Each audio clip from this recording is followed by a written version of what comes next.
13 तारीख को मतदान होगा। मतदान क्यों हो रहा है, किस कारण से हो रहा है, यहाँ चुनाव दोबारा क्यों कराने पड़ रहे हैं, आप अच्छी तरह जानते हो।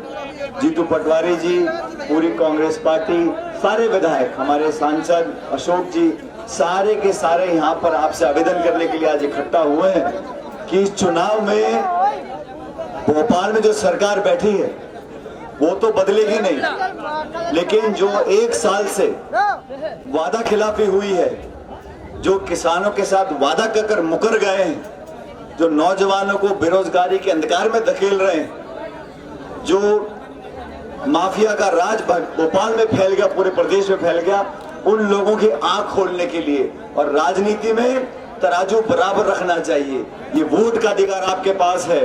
13 तारीख को जब मतदान होगा, हम सब आपसे निवेदन करने आए हैं। मुकेश जी चुनाव लड़ रहे हैं और आपके भरोसे पर चुनाव लड़ रहे हैं और आप लोगों से आवेदन करने आया हूं। ये हाथ का निशान है, तो बटन दबाएं और मुकेश जी को विधानसभा भेजो और 4 साल तक आपकी सेवा करेंगे, मैं आपको आश्वासन देता हूं। अब यहाँ पर सरकार केंद्र में भाजपा की है, प्रदेश में भाजपा की है, और जब सत्ता में लोग होते हैं, जब सत्ता में लोग होते हैं तो ताकत का घमंड इतना हो जाता है, उनको लगता है कि जनता तो हमारी जेब में है, लेकिन जनता समझदार है।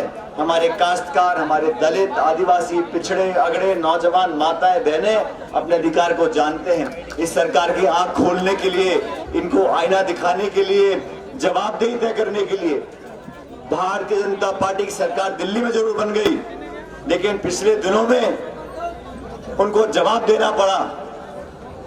300 पार, 400 पार, 500 पार की बातें करते थे ना बीजेपी वाले। जनता ने क्या किया, 240 पे लटका दिया, बाल बाल बच गए। थोड़ा बहुत ऊपर नीचे होता तो हो गया था काम, लेकिन राहुल गांधी जी नेता प्रतिपक्ष बन गए और उन्होंने संविधान के साथ एक विश्वास पैदा करने की कोशिश की जनता के अंदर कि संविधान की मूल भावना से खिलवाड़ नहीं होगा। हमारे पिछड़े, दलित, आदिवासी भाई बहनों का जो आरक्षण अम्बेडकर साहब ने संविधान में लिखा था, उसको कोई छू नहीं सकता। और धन्य देश की जनता, जो लोग भगवान राम के नाम पर वोट मांगते हैं, गौ माता के नाम पर वोट मांगते हैं, उन्हें खाद, बिजली, बीज, पानी, शिक्षा, चिकित्सा, सड़क, इनसे कोई मतलब नहीं है। इन्होंने कहा था कि किसान की आमदनी दुगनी करेंगे, हो गई दुगनी आमदनी किसानों की। नौकरी देंगे, किसको नौकरी मिली यहाँ बताएं मेरे को। इनकी आंखें खोलने के लिए, लोकतंत्र में मजबूती दिखाने के लिए बटन दबाना पड़ता है। और आपने जो स्वागत किया, सम्मान दिया, फूल बरसाए, इससे जीत नहीं होगी। जीत वोट की गिनती बटन दबाने से होती है। अगर बटन नहीं दबा तो जीत नहीं होगी।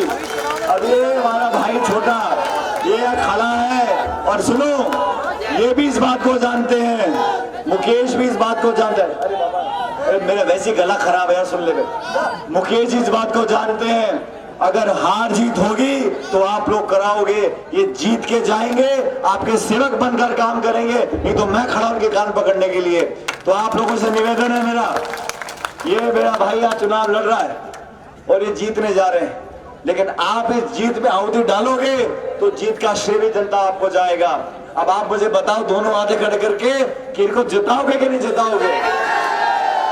आपने हाथ खड़ा कर दिया, आप वोट डालो, सारे के सारे 36 कौम के लोग, चारों धर्म के लोग, बुजुर्ग और नौजवान, इस मुकेश को वोट दोगे तो मैं इसका हाथ खड़ा करूं। वोट दोगे? हाथ खड़ा कर दूं?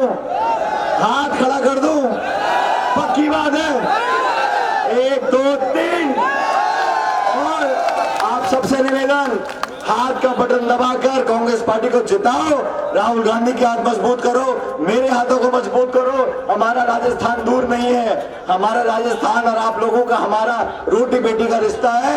आप यहाँ जिताकर भेजो, 4 साल बाद राजस्थान में कांग्रेस सरकार बना के देंगे आप लोगों को। आप लोगों का बहुत बहुत धन्यवाद, आप लोग खुश रहो, बहुत बहुत शुक्रिया। राम राम साहब।